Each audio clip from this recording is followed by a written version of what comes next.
ওয়া রাহমাতুল্লাহি ওয়া বারাকাতুহু। সম্মানিত মুসল্লিয়ান, অত্যন্ত বারাক্রান্ত হৃদয়ে কথাগুলো বলতে হয়। 6 বছরের বয়ানে আমার কোনো ভয় ছিল না, অন্তরে কোনো কষ্ট ছিল না বা কাঁপুনি ছিল না। আজকে কেন জানি কথাগুলো বলতে আমার কষ্ট হচ্ছে। 6টা বছরে প্রথমেই বলতে চাই, আমি দায়িত্ব এতটুকু গুরুত্ব আমি দিয়েছি যে 6 বছর 2020 সালে জুন মাসে ইমাম হিসাবে আসছি। সেপ্টেম্বরের শুরু থেকে খতিব হিসাবে এখন পর্যন্ত প্রায় 5 বছর 10 মাসের মতো আমি খতিব আর ইমাম সহ 6 বছর 15 দিন আছি। তো এই দিনগুলোর ভিতরে কখনো আমি জুম্মা একটাও ছাড়ি নাই, আলহামদুলিল্লাহ। একটা জুম্মা আমার ছুটে নেই। আমি তাই একটু চেষ্টা করেছি। তো আমি বলতাম এবং ভাবতাম যে যতদিনই থাকবো ইমামতি করবো, এখানেই করবো। এতটুকু মহব্বত, ভালোবাসা এবং স্নেহ মত আমি পেয়েছি যেটা বলার মতো নয়।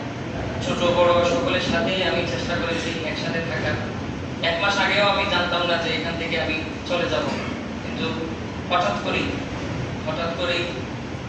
আল্লাহর পক্ষ থেকে হয়তো সালাম মানুষ 6 মাস 1 বছর টাকা দিয়ে ঘুরে প্রবাসের জন্য, কিন্তু আমি স্বপ্নেও কখনো ভাবি নাই এবং কল্পনাতেও আসে নাই যে প্রবাসে যাবো। হঠাৎ করে আমার মামা শ্বশুর উনি বলতেছে যে আপনার ছবি দেন কেন, যে একজন আলেম দরকার।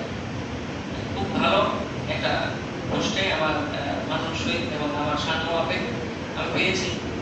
সেজন্য আমার খুব কষ্ট হয়। মসজিদের জন্য এবং মসজিদের মুসল্লিয়ানদের জন্য আমার সবসময় দোয়া থাকে এবং কথাবার্তা চলাফেরায় আমি আনুষ্ঠানিকভাবে আগামী 17 জুলাই শুক্রবারে বিদায় নেব। এবং শুধু যেহেতু ইমাম নিয়োগের বিজ্ঞপ্তি যাবে, অনেকেই জিজ্ঞেস করবে আমি কয়জনকে বলবো, এজন্য আমি শুধু বিদায়ের বার্তাটা আমি দিচ্ছি যে আমি আর 15 দিন আছে। আগামী শুক্রবারে পরের শুক্রবারে আমি আনুষ্ঠানিকভাবে এই মসজিদ থেকে বিদায় নেব। তো আপনারা সকলেই আমার জন্য দোয়া করবেন, আমিও দোয়া করবো। যতদিন থাকবো আমি সকলের কাছে এগিয়ে। আমি এখানে যখন আসি 2020 সালের জুন মাসে, এর আগে আসার আগে শুনছি যে কমিটি ভালো না, ইমাম থাকে না, বিভিন্ন কথা।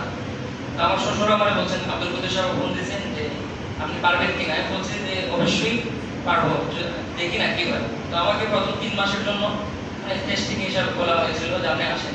আমাকে অস্থায়ীভাবে রাখা হয়েছিল। তো আল্লাহ তাআলা কবুল করেছেন, আপনারা ভালোবেসেছেন, যার কারণে 6 বছর 15 দিন আছে। তো এই ভালোবাসার মূল্য আমার পক্ষে দেওয়া সম্ভব না। যতদিন থাকবো এই পৃথিবীতে আপনাদের স্মরণে রাখবো। এবং যদিও মদিনা শহরে না, একটু দূরে, তো হয়তো কিছুদিন পর যাবো।